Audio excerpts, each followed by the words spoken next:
Hi there, students. This is Mrs. Geringer. I wanted to share with you guys a great resource for how to research careers. You'll just go to the website mynextmove.org. Once you're on their home page, you'll see that there are three different ways that you can research careers.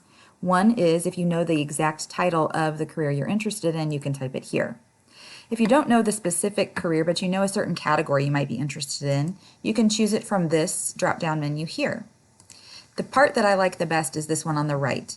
If you're not really sure what you might want to do for a career and you're really interested in researching what you might be a good fit for, this is where you'll go. So if you'll just click on Start, you're going to open up the module where you'll take a questionnaire. This screen is really important because the questionnaire that we'll get to in a few screens will eventually lead to some scores that you'll get. The only downside to this website, in my opinion, is that it doesn't allow you to create an account where it saves your scores for you. So once you get your scores, I would recommend that you take a picture of those with your phone or write them down on a piece of paper, because then you can come back to this website and go right here where it says Enter Scores, and you can enter all of your individual scores here, and you'll be able to get the same list of careers that you'll get here in just a moment. So I just want to go back. So once we're on the into the profiler, we're going to hit next a lot of times. So I'm going to just show you how to do this. It gives an answer key for how you'll answer your questions. So strongly dislike, dislike, unsure, like, and strongly like. I would recommend using unsure kind of sparingly. If you are unsure about a lot of things, you're not going to get a really strong answer pattern that will give you good results. So if you're really, really 50-50 on something, go ahead and use unsure. But other than that, try to have an opinion one way or the other. Click Next. It's going to remind you, don't worry about how much education or training you might need to have that particular thing or be able to do that particular thing, because you can go to school or go to training to learn those things. Right now, you're really focusing just on whether or not you think it's interesting or something you would enjoy doing. There are no right or wrong answers, so then click Next again. And here's what the questionnaire looks like. So if you'll have to go through and answer, there are 5 screens for a total of 60 questions, and you'll just choose your answer based on this. Now I'm going to go back to where we had the, where you can enter the scores, because I'm going to show you what that looks like. I'm just going to make up some scores here. These are not anybody's real scores. Let's see here.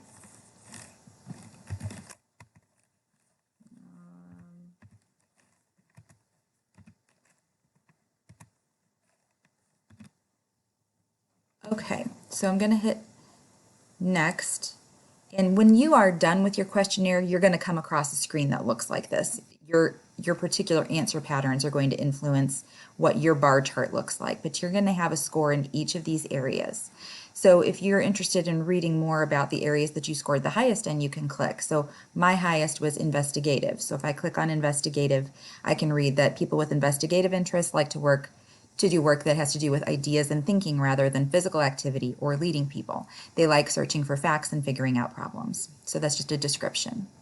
Right here you'll see my 3 highest areas are I, then A, then S, investigative, artistic, and then social. So the IAS is my Holland code, in case you're interested in researching more about your Holland code.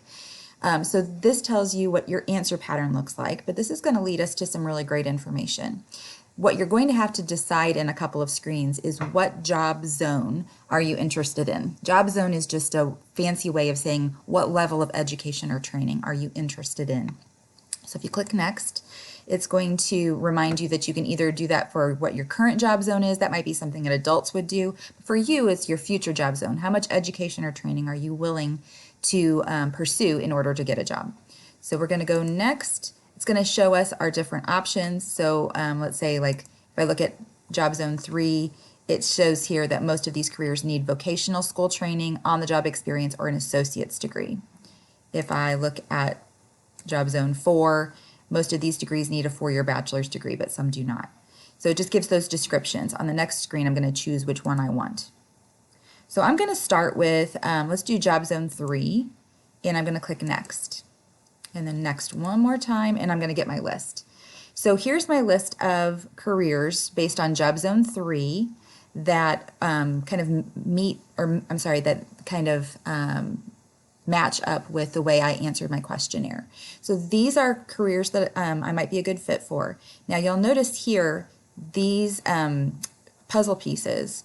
There's a puzzle piece that's filled in and a puzzle piece that's not filled in. Sometimes you'll see those appearing here, so maybe we'll see that on a future job zone. I'm going to actually go over. Let's see if job zone 4 has any puzzle pieces.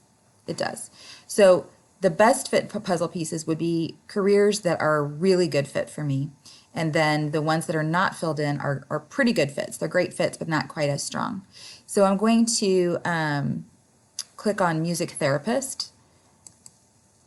And you're going to see for each one of these careers that you choose and kind of click on, you're going to be able to see a screen that looks like this, which has a lot of really great information.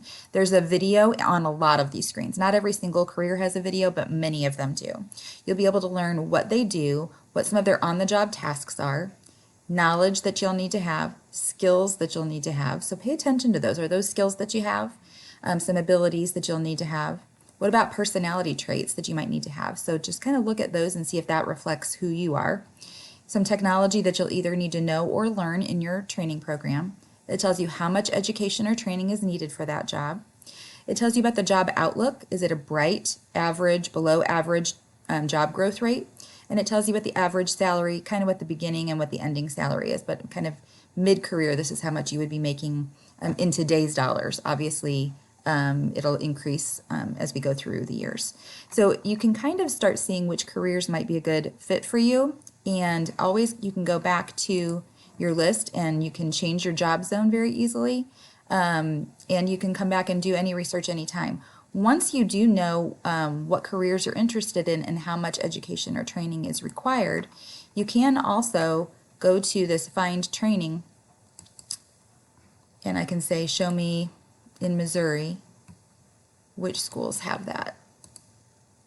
And it's not a perfect tool, but it's kind of this one didn't show any matches, of course, because I'm doing a live recording. But this sometimes will give a list of some schools here that have that particular degree. And you can also use the results from your careers and what degree you need. You can do some research on collegeboard.org, and you can also do some researching through your SCORE account on colleges that might have that degree program. So hopefully that's the tool that you might be able to use in the future. Good luck!